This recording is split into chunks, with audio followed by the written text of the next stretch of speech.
بسم اللہ الرحمن الرحیم۔ صحابہ کرام کا طرز عمل تھا کہ جس چیز کو حضور پسند کر لیں اسی کو اپنا لیتے تھے۔ جس چیز سے، جس کام سے، جس فعل سے نبی علیہ السلام منہ پھیر لیں، ناپسندیدگی کا اظہار فرما دیں تو صحابہ ساری زندگی اس کام کے نزدیک نہیں جاتے تھے۔ یعنی صحابہ کا طرز عمل تھا کہ حضور کی پسند کو اپنی پسند بناتے تھے اور حضور کی ناپسندیدگی کو اپنی ناپسندیدگی بناتے تھے۔ ان کی زندگی کا یہی معمول رہا کہ راضی کرنا ہے اللہ اور اس کے رسول کو۔ پوری دنیا ناراض ہو جائے، پوری دنیا کا نقصان ہو جائے، پیسے کا نقصان ہو جائے، جان چلی جائے، مال چلا جائے، انہوں نے پرواہ نہیں کی۔ صحابہ کرام کا یہی طرز عمل رہا۔ ایک روایت ہے کہ نبی کریم صلی اللہ علیہ وسلم صحابہ کرام کے ساتھ کہیں جا رہے تھے، دیکھا کہ ایک بلند عمارت بنی ہوئی ہے۔ کوئی عمارت ایسی تھی کہ جو حضور کو پسند نہ آئی۔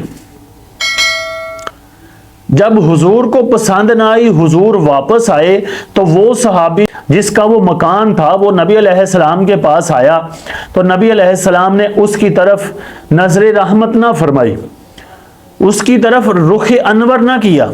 اگر وہ دائیں طرف آیا تو آپ نے بائیں طرف منہ پھیر لیا، اگر وہ دائیں طرف آیا تو آپ نے بائیں طرف پھیر لیا۔ اس نے پوچھا صحابہ سے کہ حضور مجھ سے ناراض کیوں ہیں؟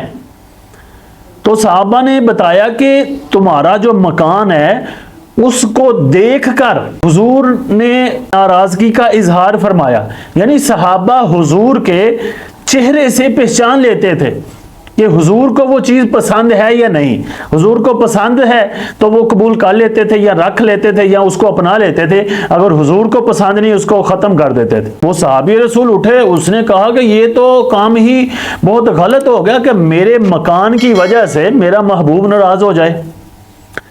وہ صحابی رسول اٹھے اور انہوں نے اپنے مکان کو گرا دیا۔ کچھ دن بعد جب حضور وہاں سے گزرے تو پوچھا کہ یہاں جو عمارت تھی، جو مکان تھا، وہ کدھر گیا؟ تو انہوں نے عرض کی یا رسول اللہ، جو آپ کو پسند نہیں، جو آپ کی ناراضگی کا سبب بنے، ہم اس کو دنیا میں ختم کر دیتے ہیں، اس چیز کو ہم نہیں رکھتے۔ صحابہ نے یہ عرض کی کہ اس نے اس عمارت گرا دی آپ کی ناراضگی کی وجہ سے۔ تو نبی کریم صلی اللہ علیہ وسلم نے فرمایا کہ ہر وہ عمارت انسان کے لیے، مسلمان کے لیے وبال ہے جو ضرورت کے لیے نہ ہو۔ یعنی انسان کو تکبر اور لوگوں کو دکھانے کے لیے اور بلا ضرورت مکانات نہیں بنانے چاہیے، بلند عمارتیں نہیں بنانی چاہیے۔ یعنی تکبر کی وجہ سے انسان کو کچھ بھی کام نہیں کرنا چاہیے۔ یہاں سمجھنے کی بات یہ ہے کہ ہمیں صحابہ سے سیکھنا چاہیے کہ جس طرح صحابہ کرام حضور کی پسند کو پسند بناتے تھے، ہر اس چیز کو ختم کر دیتے تھے جس کے ساتھ حضور ناراض ہوں۔ آج ہمیں بھی چاہیے کہ ہر وہ کام جس سے حضور ناراض ہو، حضور نے منع کیا ہو، تو اس سے بچا جائے، اس کے پاس نہ جایا جائے، اس چیز کو چھوڑ دیا جائے تاکہ ہم کامل مومن ہونے کا حق ادا کریں۔ اللہ تعالی ہمیں عمل کی توفیق عطا فرمائے۔